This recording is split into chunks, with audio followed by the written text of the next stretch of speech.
Yeah. It is the 28th of November, Rabbi Levitt, Gemora.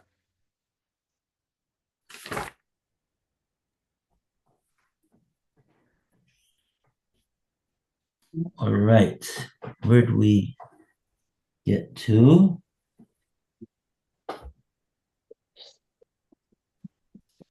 Where are we holding today? Oh, the Mishnah. We did the Mishnah. Oh, and we were trying to explain Shmuel, and we were at a loss. Okay, so that we have that question, but in any case,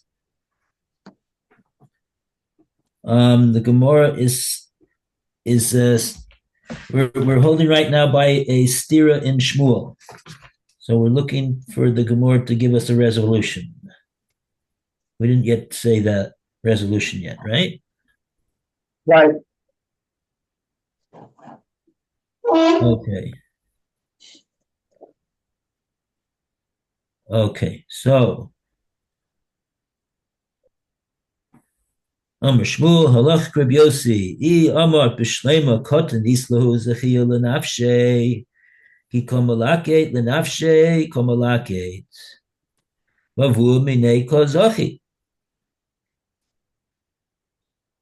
Oh, maybe let's start from there. We'll speak out the question. I halacha Reb Yossi. No, I amar b'shleima. See where that is? Yeah. 12A2. Bottom of the page. Okay. Lou, would you like to read for us? Here marked up, Shlema, Hakan, me, lay, the Tigya, the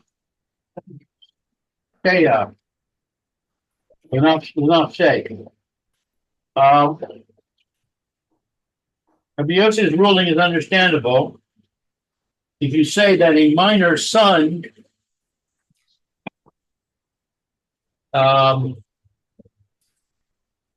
acquisition.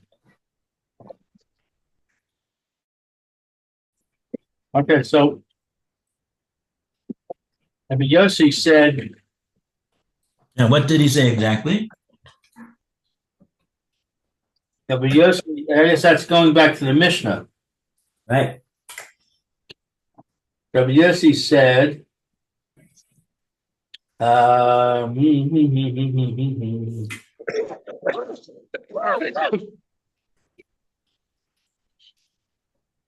don't see what Rabbi Yossi said. Okay, so we got Rabbi Yossi, all he said was Ben kach or ben kach.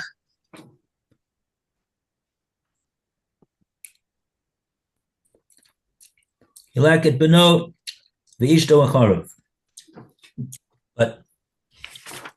But he was so in other words, he says Rabbi Yossi says whether the father is an usher because he's got chelik in the produce of the field. He's not just being paid by the day, or whether he's just being paid by the day, and in which case he doesn't have any portion in the produce of the field itself, and therefore he would be regarded as an ani. So whether he's an ani, whether he's an asher, Rabbi Yossi says the ben yilaket beno. The ben can come afterwards, and he could take leket, which is only designated for an ani. And Rashi told us that in Dibur Maskil ben kach ben kach, Rashi said the ima av asher, even if the father is an asher, a ben ani, the ben his din is that of an ani. Could be. Doesn't have to be that he's an usher just because his father is. And therefore, atzmo. And therefore he could take leket for himself. So it's not like the Tanakama said that he wouldn't be able to take leket. So that's what Reb Yossi holds. So we see the bottom line comes out from Reb Yossi is that why could he take for himself if he's an ani? It must be that he's able to make a kinyan for himself, according to Reb Yossi, meaning a kinyan deraisa. And Shmuel is saying the halacha is like Reb Yossi. So that means that Shmuel holds that a cotton could make a kinyan deraisa. So that's inconsistent with what Shmuel said to explain our Mishnah. When he said what he said in our Mishnah about when he picks up a found item, he gives it to the father, and we didn't understand why that would be, why it is that he can't make a kinyan on himself, but nevertheless, that question aside, the Gemora concluded that we see according to that Shmuel holds that the cotton cannot make a kinyan in it for himself. So can the cotton make a kinyan for himself, or can he not? Shmuel says one way over here and one way over in the Bryce over there, like a different. So now we want a resolution of that contradiction. That's what we're getting now when you read these words. So it's very understandable what Yossi says, which is that he can collect behind the father if we understand that the son is capable of acquiring. Right. He ka meleket lenaf sheikh ka meleket va'avuha mine ka zache. When he collects the leket, that is, the son collects the leket, he collects the leket for himself, and the father then acquires the leket as a gift from the son. Ella I amras katan le zevia lenafshe. But if you say that a minor does not have independent acquisition, in other words, when he picks it up, he acquires it for his father. First case, we said he acquires it for himself and then gives it to the father as a gift. Now we're saying no. If this is the case, then he has to acquire initially for his father. Ki ka meleket la'avi ka meleket. When the minor's son collects leket, it is on behalf of his father that he collects it, the leket.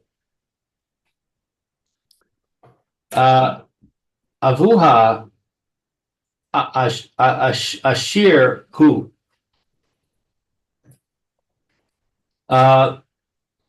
His father is wealthy. Amai ishto uvano meleket acharav. Why can the wife and the son collect behind him? So in other words, if we say that the son cannot acquire independently, and therefore when he picks it up, it becomes the acquisition of the father immediately, right? Then if the father is wealthy, he's not allowed to acquire it. So how can it say that the son can follow behind? It must be that that's not the case. It must be that the son can acquire it. That's a proof. That's a raya.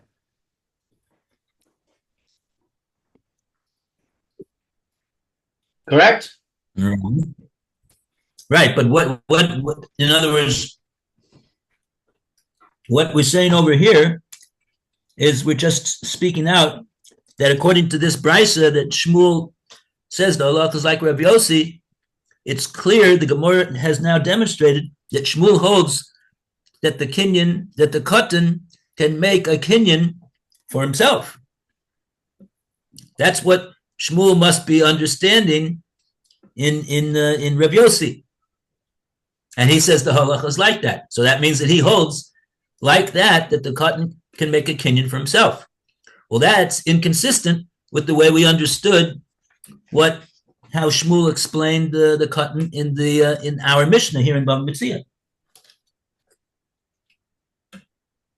Right.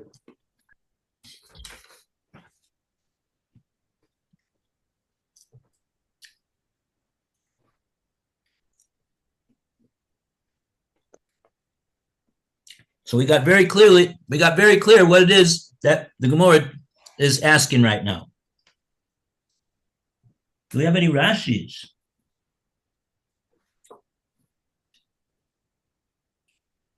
No, it doesn't look like. Not yet. Phil, you want to read the Gemora and the Rashi with it? Where do you want to start it? Which lines are you up to? Ma'ishto or we're up to Shmuel Taima Ditana Didan Kamar. Shmuel Taina Ditanan Didan Kamar. Shmuel, the reason is what he was is what the Tana was explaining, he says. Okay. V'lei sphirale, but Shmuel doesn't hold that. That's not his opinion. Okay, right. So right, you're up to this time at the Tanan Dide in the Kamar. Shmuel, the reason is that the Tana is saying this. Mipnei ma Amru, for what they said, Metzia Katan Laviv, that the find of the Katan goes to the father. Velatlo Sphiralo, and that's not what he holds. The Metzia Katan Laviv, that the find of the son goes to the father. Le lo Sphirale. And Shmuel, he doesn't hold that way. Okay, so Gemora is saying over here, how does Shmuel really hold? Shmuel really holds like Rav Yossi. He said the halacha is like with Rav Yossi, meaning that Shmuel holds that a katan could make a schia for himself. Midaraisa. But Shmuel said what he said in our Mishnah, and we concluded from there that Shmuel was holding that he cannot make it the schia for himself. So now the Gemora is explaining, Shmuel was explaining the opinion of the Tana of our Mishnah in Bava Metzia. He's explaining how does the Tana in our Gemora in Bava Metzia, in this Mishnah, how does he hold? That Tana holds that a katan does not have a schia for himself, and accordingly, when he picks it up, so his Metzia is always for the father. That's what it says in the Mishnah. When a katan picks it up, his schia is for the father. How so? Because it can't be any other way. There's no other way. There's no that he can't be kohen for himself. So it's always going to be for the father. How is it for the father? Shmuel's explaining. How is it for the father? Because when his nature is that when he picks it up, he runs immediately to give it to the father. Oh, so we see that that's what he wanted to do. But if he wanted to pick it up for himself, and this will be the answer to Lou's question, if he wanted to pick it up for himself, what would he be able to do? According to Shmuel, nothing. It wouldn't work because Shmuel holds he can't pick it up for himself.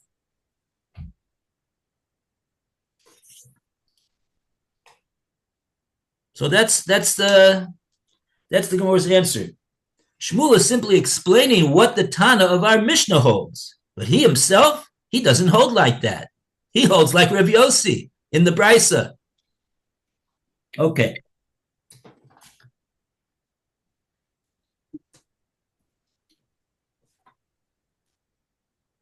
All right. And another thing, this is another support to this the way that we're explaining it, is that if you think about it for a second, if there was such a thing that the Tana of our Mishnah held, that if the Katan wanted to acquire it for himself, he could actually acquire it because he has the ability to do so. He could make a schiyah for himself. If that would be so, then how could the Mishnah say that when a Katan picks it up, who does it? Who gets it? It belongs to the father. How can it say that? It depends what his intention is. If his intention is like this, so it'll be for the father. If his intention is like that for himself, it'll be for the Katan. The Mishnah would not be able to say a across the board din that in all cases the father gets it. So there's another proof for you that according to the Tana of our Mishnah, the Katan doesn't get a schiyah. And the Gemora thought originally that was what Shmuel himself held, because he's explaining what the Tana of the Mishnah learns. But the Gemara says, no, Shmuel was just explaining what he holds, but he doesn't hold like that. He holds like Rav Yossi. Okay. Weiter in the Gemara. The Savar of Yossi, Katan Isleis Chia Midaraisa. Lou, would you like to read? Continue. And does Rabbi Yossi indeed hold that a minor son has independent acquisition under biblical law? The Hatanan Metzias Charesh Sota the Katan Yesh Bahen Mishum Gesel Mipnei Darkei Shalom. Darkei Shalom. But we have learned in the Mishnah the find of a deaf mute, of a deranged person, or of a minor are subject to theft, meaning it is forbidden to take their find away from them,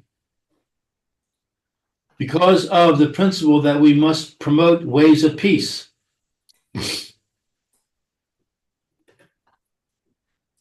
Rabbi Yosei Omer Gezel Gemur. Rabbi Yossi says it's equivocal to theft.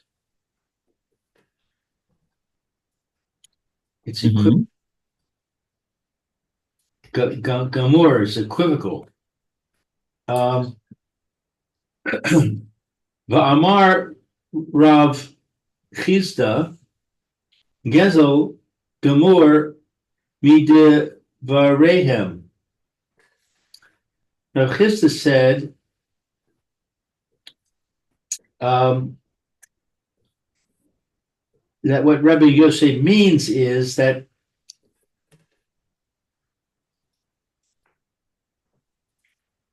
unequivocal theft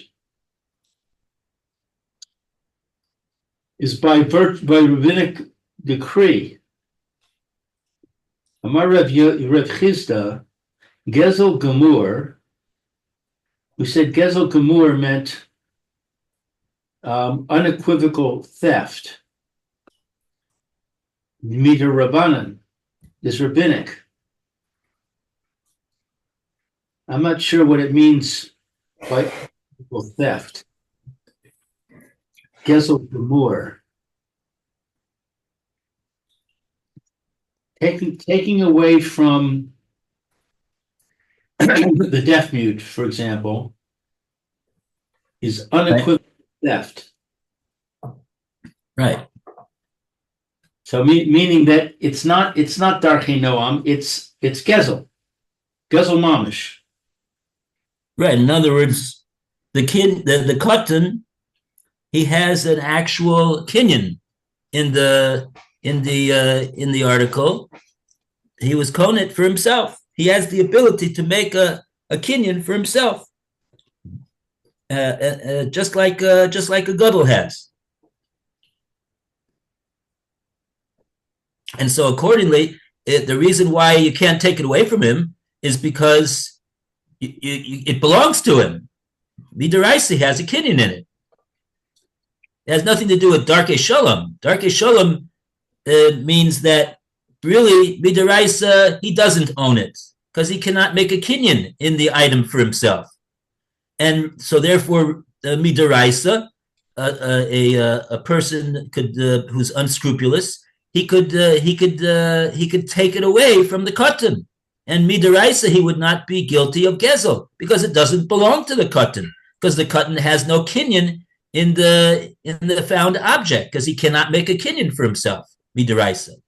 But only because the rabbi stepped in and said, we give the katan a kinyan midrabanan, and we say that it belongs to him, in order to promote Darkei Shalom, peace between people, so that unscrupulous individuals won't try to take things away from this katan, and that'll lead to machlokes and sinna, and even worse. If there could be anything worse than machlokes or sinna, I don't know. So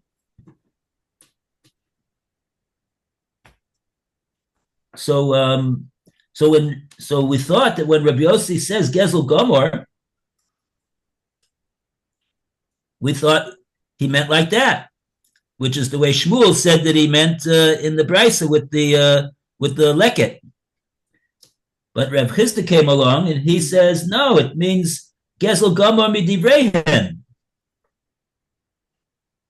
We call it, Rabbi Yossi called it Gezel Gomor, but he didn't mean to say that the katan could make an actual kinyan in it, midaraisa. All it means is that it's Gezel Gomor, that's the nature of the takana that the Rabbanan made. When they gave the katan, when they gave him a kinyan, midarabanan in the item, they made it resemble that of a kinyan Gomor midaraisa. What's the difference? That's what the Gemara is going to say now. My nafkamina. But before we read that, I want to clarify what Rav Chisda is saying. Rav Chisda says, Gezel Gemor midrabanan. Right. So he sounds like he's disagreeing, and he's saying he can't acquire deraisa. He can only acquire derabanan. Right. So in other words, it seems at this point, it seems like we have a machlokes between the way the Gemara explained Shmuel, what his opinion of Rav Yossi is, and what Rav Chisda holds that Rav Yossi holds.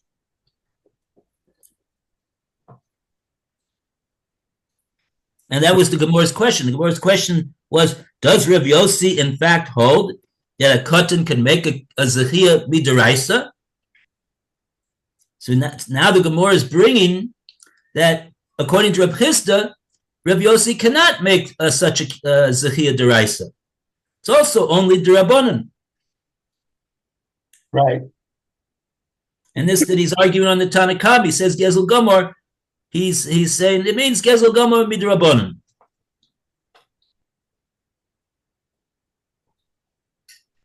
Okay. Nafkamina the hotzia Yanin. Vidayanim. Nafkamina, the practical difference is to recover it through the courts.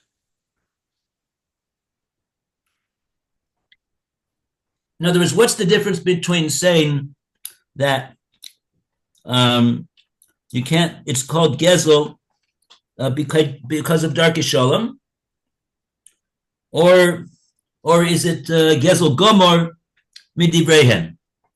I think that's what the Gemora means to say nafka mina. What's the practical halakhic ramification between those two opinions? They're both D'Rabbanan. They both hold, both the Tana of the Mishnah and Rabbi Yossi both hold that the Katan only has a kinyan D'Rabbanan. So what's the difference between them? What are they arguing about? It's clear from this Mishnah that there's a machlokes between them. What are they arguing about? So now the Gemara says nafka mina will be lahotzi b'dayonim, that he can get it out from the person who took it through the offices of the Beis Din. Let's see how Rashi explains it. Dibra maskil, Rashi Dibra maskil, v'nafka mina. Nafka mina. Okay. According to Rabbi Yossi,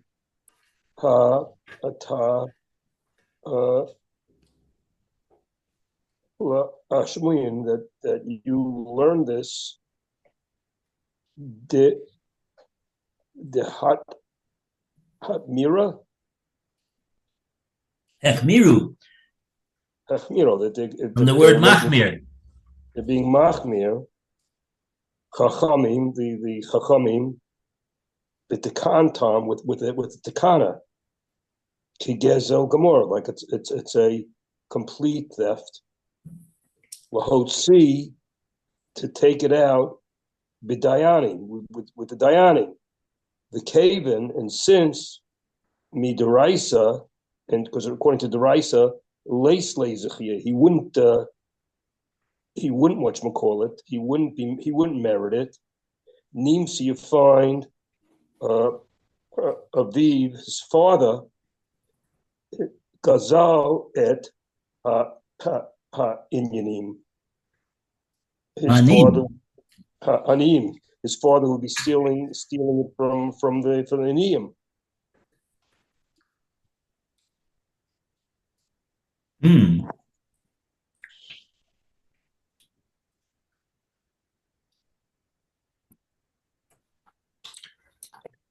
Oh, I didn't think that Rashi was going to say this. I had thought that Rashi was going to say to explain what would be the nafka mina if somebody started up with this katan to take it away from him. If you say according to the Tanakama, mipnei darkei shalom, so the Tanakama would say you weren't supposed to do that. You got an avera, mister. But could the katan go to the Beis Din and tell them about it, and the Beis Din would take it away from that unscrupulous individual and give it back to the katan? They wouldn't have the ability to do that, because the whole takana was that this unscrupulous individual shouldn't start up with the katan. But if he does, so he got an avera. But really, he can keep it. Really, I mean, because he can't really keep it because he did an avera. He should give it back. But the katan wouldn't be able to get it back by means of going to the Beis Din. The Beis Din wouldn't be given the power to get it out from this unscrupulous individual, because the katan doesn't really have a kinyan. It's just a kinyan that says don't start up with him. That's what I thought. But Rashi seems to be telling us something different over here. He's applying this principle, the nafka mina, to the case of the leket. And so nafka mina de Rabbi Yossi would be ha'asal hashmi'in dehechmiu chachamim b'tekanasam is gezel gomor.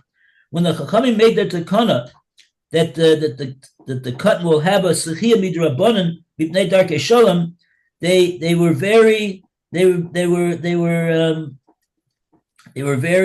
made the takana very, very strong.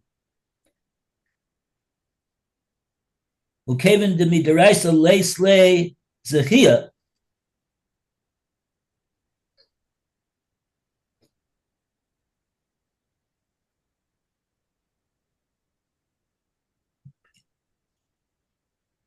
Oh, they made it very strong to allow the katan recourse to the Bezdin to take it out from the person that stole it from him through the Dayanim.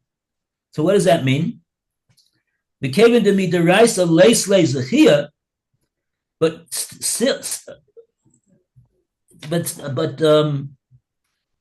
since midaraisa he has no schia. Oh, actually, maybe I'm okay. Rashi's explaining something else.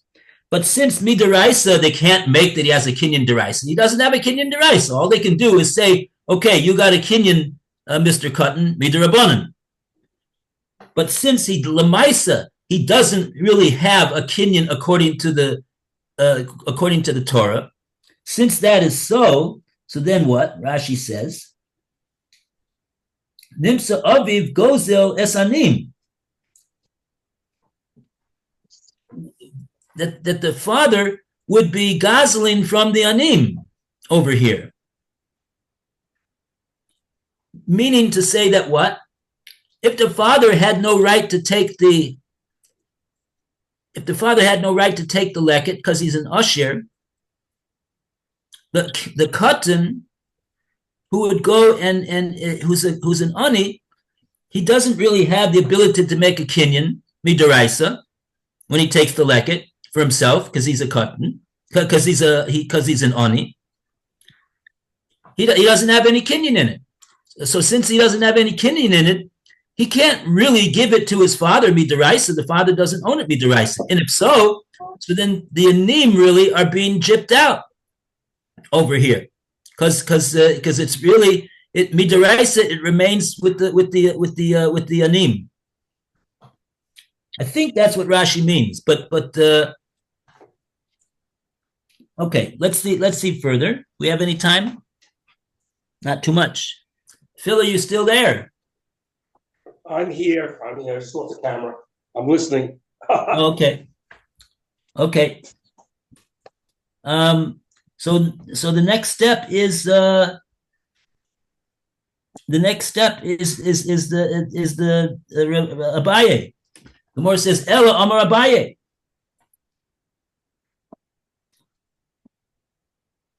So now we got to explain another way to explain Rabbi Yossi.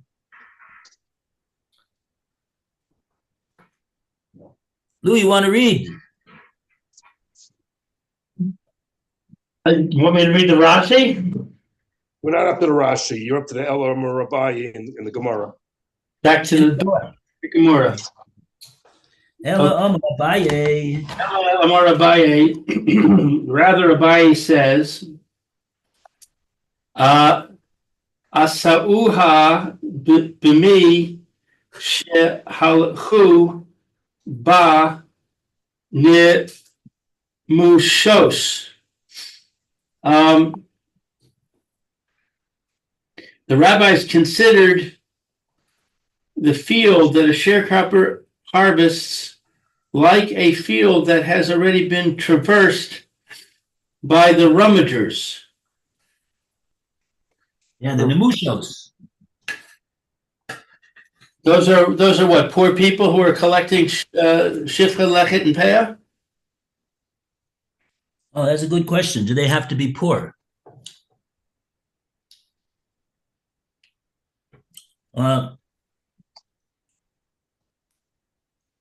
Let's see what Rashi says over here. Let's see. Did we finish the Gemara? No. Let's see what the Gemara says. The Gemara we have to finish the statement of Abai.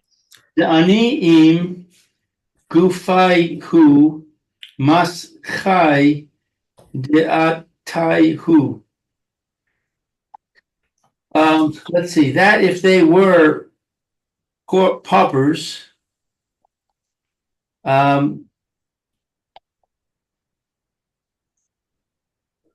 they would stop thinking about the field.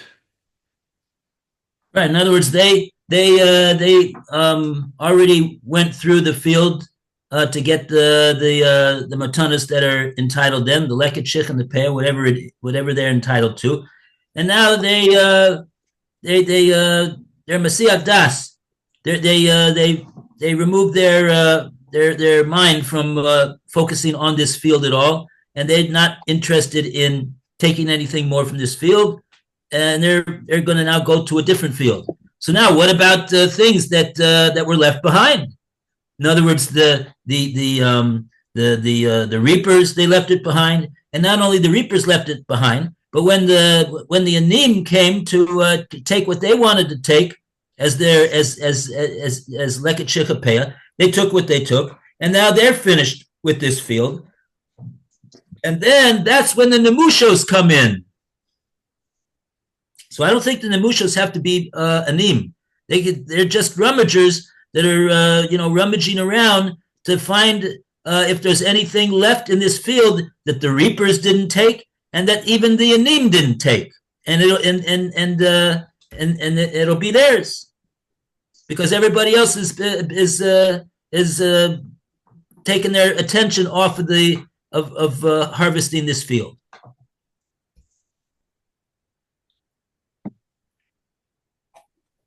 Okay, we'll have to continue this. Okay, sure. We're right in the middle. Shabbat shalom. Okay. Shabbat shalom, Phil.